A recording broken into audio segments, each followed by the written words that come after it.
Hello guys, welcome to bunk to brains. तो आज हम यूनिट 4 करेंगे डिजिटल इलेक्ट्रॉनिक्स का, डीएलडी का, जो कि है सीक्वेंशियल सर्किट्स। यूनिट 3 में देखा होगा कि आपने कि हमने कॉम्बिनेशन सर्किट्स पढ़ा था। उसमें क्या होता है, जो हमारा प्रेजेंट आउटपुट है वो प्रेजेंट इनपुट पे डिपेंड करता है बस। बट जो सीक्वेंशियल सर्किट्स में होता है, जो कि हमारा आउटपुट है, वो present input plus past input पे भी डिपेंड करता है।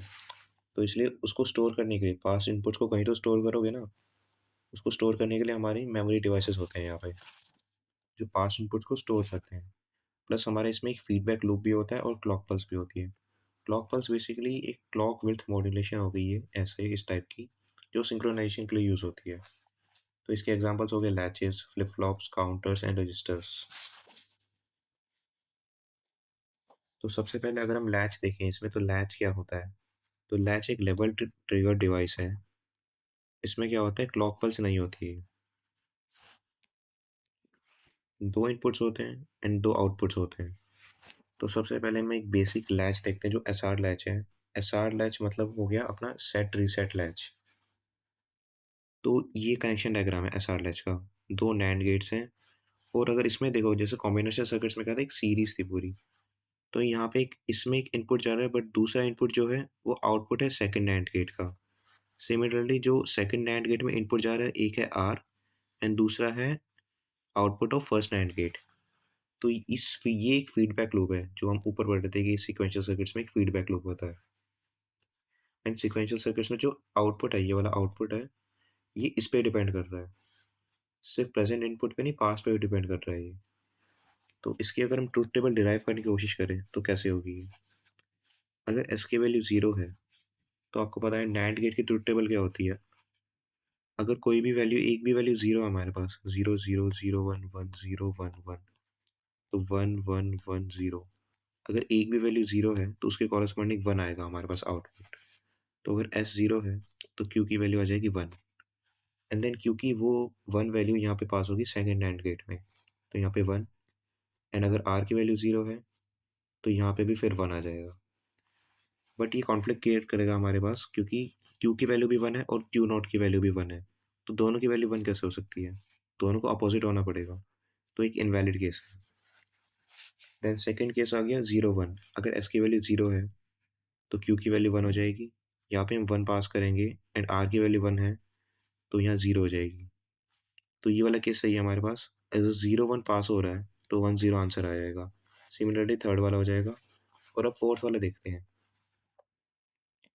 अगर एस की वैल्यू वन है हमारे पास, अगर एस की वैल्यू वन है तो यहाँ पे जीरो भी हो सकता है और वन भी हो सकता है। क्यू की वैल्यू हम डिफाइन नहीं कर सकते क्या हो, क्योंकि हमारे पास श्योरिटी नहीं है। अगर लेट्स से एस की वैल्यू वन है और क्यू की वैल्यू हमारे पास जीरो आ गई, लेट्स एज्यूम कि आ गई हमारे पास, और यहाँ पे वो जीरो पास हो गया एंड आर की वैल्यू वन है, तो यहाँ पे वैल्यू क्या आएगी क्यू नॉट की, वन। एंड यहाँ पे हमने क्यू एज्यूम किया था जीरो। अगर हम इसको वन एज्यूम करते तो ये जीरो आ जाता। एकदम अपोजिट चल रहा है, मतलब जो हम आउटपुट डिराइव करेंगे प्रीवियस वाला, उसके अकॉर्डिंग हमारा प्रेजेंट आउटपुट आएगा। तो इस स्टेट को बोलते हैं मेमोरी स्टेट, कि जो पिछली वाली मेमोरी है वही कॉपी हो जाएगी। और जो इस स्टेट को बोलते हैं वो होते हैं इनवैलिड स्टेट, कि दोनों आउटपुट सेम आ रहे हैं हमारे पास, बट वो सेम नहीं हो सकते, वो एक दूसरे का नॉट होने चाहिए। तो अब हम लैचेस और फ्लिप फ्लॉप में डिफरेंस देखते हैं। तो लैचेस क्या होते हैं, लैचेस होते हैं लेवल ट्रिगर डिवाइसेस। इनमें कोई भी क्लॉक पल्स नहीं होती, और लैचेस को हम फ्लिप फ्लॉप से नहीं बना सकते। बेसिकली जो फ्लिप फ्लॉप्स होते हैं वो लैचेस के ऊपर ही बेस्ड होते हैं। जितने भी आगे आप फ्लिप फ्लॉप्स पढ़ोगे आगे, उनमें लैचेस का यूज़ हो ही रहा होगा कहीं ना कहीं। तो फ्लिप फ्लॉप्स भी डिवाइसेस होते हैं जो कि होते हैं एज ट्रिगर्ड। बट इनमें क्या होता है, इनमें क्लॉक पल्स होती है, जैसे ये क्लॉक पल्स हो गई। तो इस सिंक्रोनाइजेशन के लिए यूज़ होते हैं हमारे पास। उसके अलावा एक ही डायग्राम बना सकते हो आप। एस आर लैचेस होते हैं हमारे पास, डी लैचेस होते हैं, और भी लैचेस होते हैं, बट लैचेस में हमें बस एस आर लैचे पढ़ना है इसमें। फ्लिप फ्लॉप्स मेजरली है। इसमें एस आर हो गया, जे के हो गया, मास्टर जे के, डी टी, पांच टाइप के फ्लिप फ्लॉप्स होते हैं। अभी हम आगे देखते हैं उसको। तो फ्लिप फ्लॉप्स कितने टाइप के होते हैं, पांच टाइप के होते हैं। एस आर, जे के में ही एक सब टाइप है इसका, मास्टर जे के, T D flip flop and T flip flop. सबसे पहले एस आर फ्लिप फ्लॉप देखते हैं, जो कि है set reset flip flop. Set bit हो गई मतलब 1 बिट। अगर कोई भी आउटपुट बिट 1 आ रही है तो उसका मतलब सेट बिट। रीसेट बिट होगी 0 बिट। अगर कोई भी आउटपुट बिट 0 आ रही है तो मतलब रीसेट बिट। ये सिर्फ नेम्स हैं इसके कॉरस्पॉन्डिंग 1 और 0 के। तो अब इसका कनेक्शन डायग्राम देखते हैं। तो आपने देखा होगा ये तो लैच ही हो गया पूरा हमारे पास। इतना पार्ट लैच है और इतना पार्ट एक्स्ट्रा जुड़ा है हमारे पास। तो ये पूरा फ्लिप फ्लॉप है, एसआर फ्लिप फ्लॉप। तो अब इसके ट्रुथ टेबल देखते हैं हम।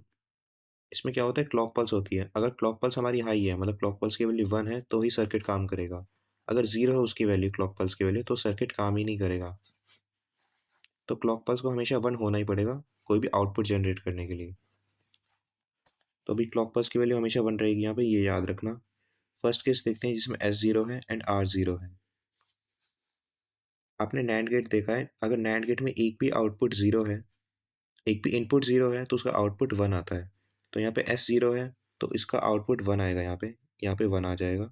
सिमिलरली R भी यहाँ पे 1 आ जाएगा। तो जब 1 इस पे पास होगा,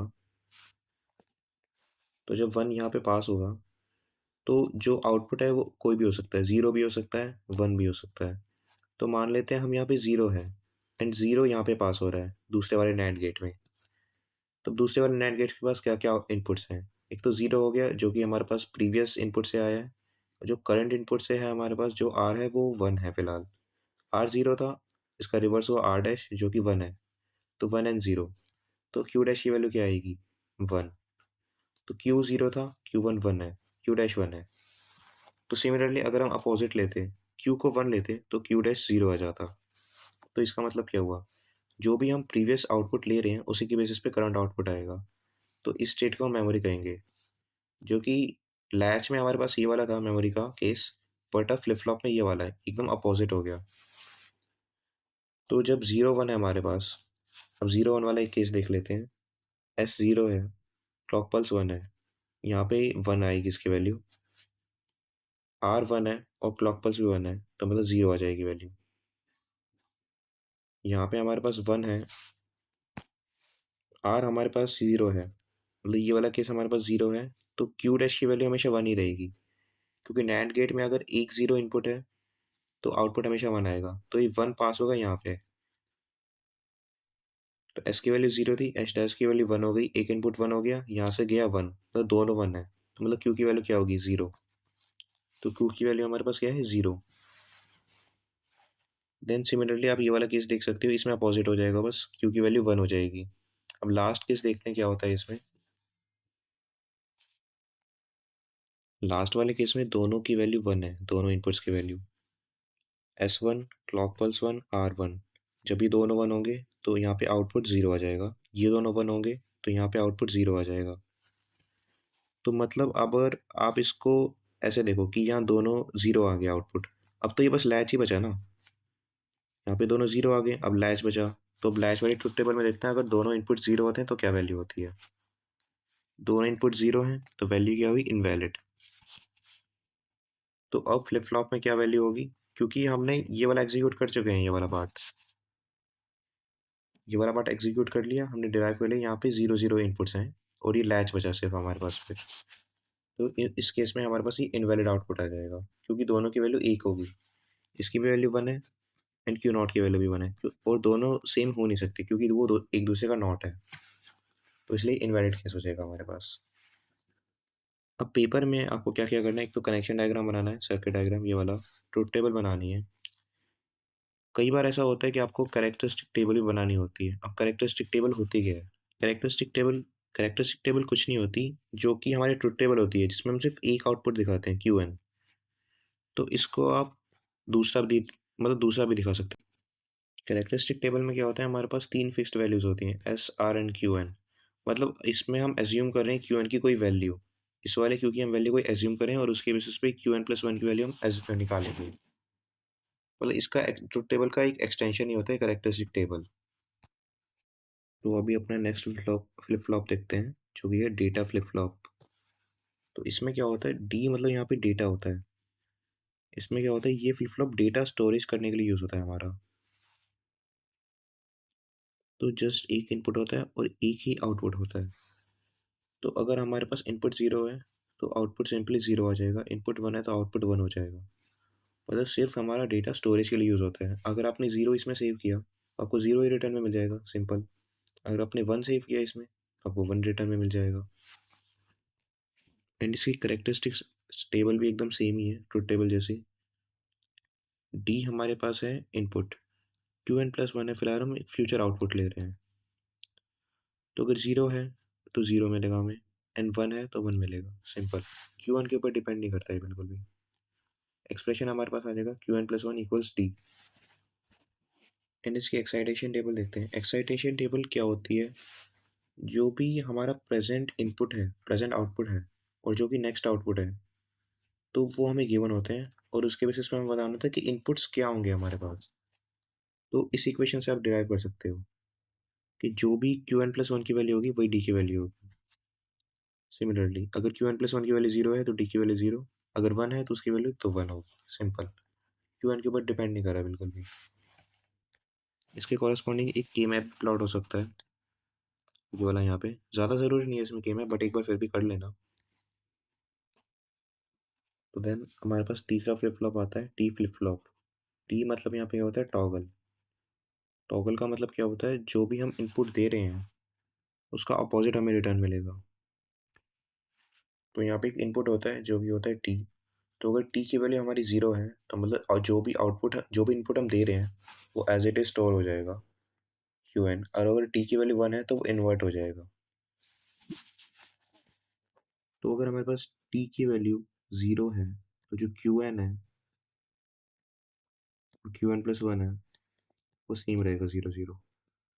टी की वैल्यू 1 है, and if Q N is 1 तो Q N plus one, and if Q N 0 है तो क्यू एन प्लस वन 1 हो जाएगा, मतलब इन्वर्ट हो जाएगा ये। इसको एक्साइटेशन टेबल से देखो, ज़्यादा समझ आएगा। हमारे पास दो आउटपुट्स हैं, दोनों सेम है, मतलब टॉगल नहीं हुआ, टॉगल 0 है। दोनों सेम है मतलब टॉगल नहीं हुआ। अगर हमारे पास हमने 0 दिया और हमें 1 मिला, तो मतलब टॉगल हुआ है, इन्वर्ट हुआ है, तो टॉगल की वैल्यू 1 है, मतलब टॉगल हाई है। टॉगल एक पिन होती है, वो हाई है। एंड अगर हमने 1 दिया है और हमें 0 मिला, तो टॉगल 1 है, क्योंकि इन्वर्ट हुआ है उसमें भी। तो इसमें आप देखो कौन सा गेट लग रहा है। सिमिलर आउटपुट्स पे वैल्यू आ रही है 0, डिफरेंट आउटपुट्स पे वैल्यू आ रही है 1, एक्सॉर गेट लग रहा है इसमें। तो टॉगल की वैल्यू हम लिख सकते हैं XOR of Q N and Q N plus one. And इसकी कैरेक्टरिस्टिक टेबल भी देखो, वो भी लगभग आपको सेम ही दिखेगी। टी एंड क्यू एन, जब टी की वैल्यू 0 है तो क्यू एन की वैल्यू डायरेक्ट वही हमारे पास चलेगी आउटपुट में। बट अगर टी की वैल्यू 1 है तो क्यू एन की वैल्यू इन्वर्स हो गई। डेट्स इट, बस इतना सा था हमारे पास टी फ्लिप फ्लॉप। इसके कॉरेस्पॉन्डिंग इक्वेशन भी टाइप हो सकती है। तो अब हम जे की फ्लिप फ्लॉप देखते हैं। इसमें क्या होता है, जो हमारे पास एस आर फ्लिप फ्लॉप में डिफ़ॉल्ट केस था, मतलब इनवैलिड वाला केस था, वो इसमें सॉल्व हो जाता है। ये इसका सर्किट डायग्राम है। तो बेसिकली जैसे उसमें ये वाला लैच था, लैच तो सेम है, बट ये वाला गेट में इसमें 3 इनपुट्स आ रहे हैं। एक तो क्लॉक, एक output from this, and then a J, and here it is a K. तो अगर दोनों जे और के की वैल्यू 0 है तो आउटपुट प्रीवियस आउटपुट वाला ही आएगा। जैसे अगर 0 है तो 0 आ गया, 1 है तो 1 आ गया। अगर 0 1 है तो आउटपुट 0 आएगा, 1 0 है तो 1 आएगा, एंड 1 1 है तो उसका टॉगल आएगा, मतलब उसका इन्वर्जन। तो इस वाली कंडीशन को कहते हैं नो चेंज, मतलब जो प्रीवियस था वही आ गया, कोई चेंज नहीं हुआ। इसको कहते हैं रीसेट, क्योंकि यहाँ हमारे पास वैल्यू 0 है। इसको कहते हैं सेट, इसको कहते हैं टॉगल। ये 4 केसेस होते हैं हमारे पास जे के फ्लिप फ्लॉप में। तो इसी से हम इसकी कैरेक्टरिस्टिक टेबल भी डिराइव कर सकते हैं। जी के क्यू एन हम प्लॉट करेंगे और Q N plus one derive करेंगे हम इसमें। एंड देन इसकी एक्साइटेशन टेबल क्या होगी, ये हमारे पास प्रीवियस एंड नेक्स्ट आउटपुट है, तो उसके कॉरस्पॉन्डिंग इनपुट्स क्या होंगे वो हम देखेंगे इसके अंदर।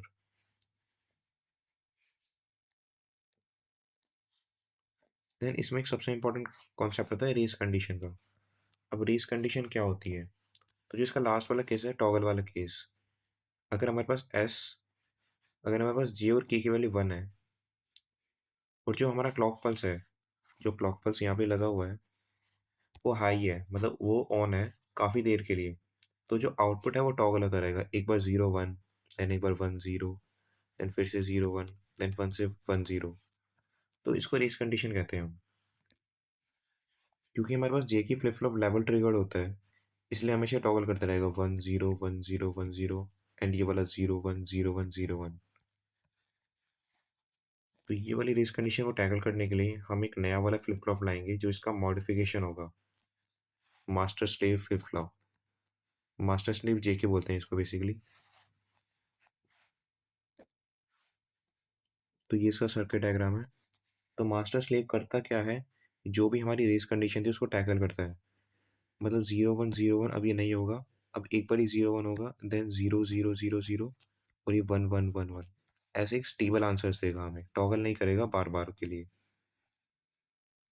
तो इसको टैकल करने के लिए हम क्या करते हैं, हम दो लैचेस यूज़ करते हैं। एक तो ये रहा लैच हमारे पास, और एक ये रहा लैच। यहाँ पे हमने क्लॉक पल्स लगाई और यहाँ पे हमने क्लॉक पल्स लगाई।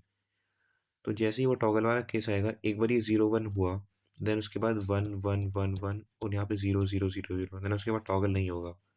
तो वो केस को हम ऐसे टैकल कर सकते हैं।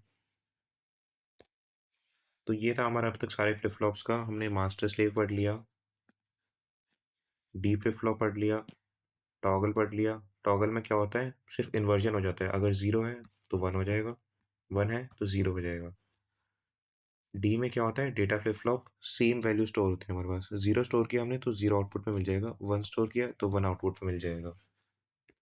देन हमने जे पढ़ लिया, 4 केसेस होते हैं इसमें, no change, reset, set and toggle. Toggle वाले केस रेस कंडीशन है एक, अगर इसमें जे एंड के 1 है और क्लॉक पल्स काफ़ी टाइम के लिए ऑन रहेगी तो रेस कंडीशन को ऑकर करता है वो। तो उसके लिए हम मास्टर स्लेव यूज़ करते हैं। एंड देन सबसे पहला एसआर फ्लिप फ्लॉप। तो ये 5 फ्लिप फ्लॉप्स होते हैं बेसिकली, एंड एक लैच, एसआर लैच हमने पढ़ चुका है। तो बेसिकली फ्लिप फ्लॉप्स में बस इतना ही था। अब ये चारों की सर्किट, चारों पांचों की circuit diagram, truth table, characteristic table और एक्साइटेशन टेबल, और थोड़ा बहुत ये के मैप भी देख लेना, मतलब ये एक्सप्रेशन कैसे ले रहा है हुआ। बस डेट्स इट, इतना सा करना है आपको फ्लिप फ्लॉप्स में बस।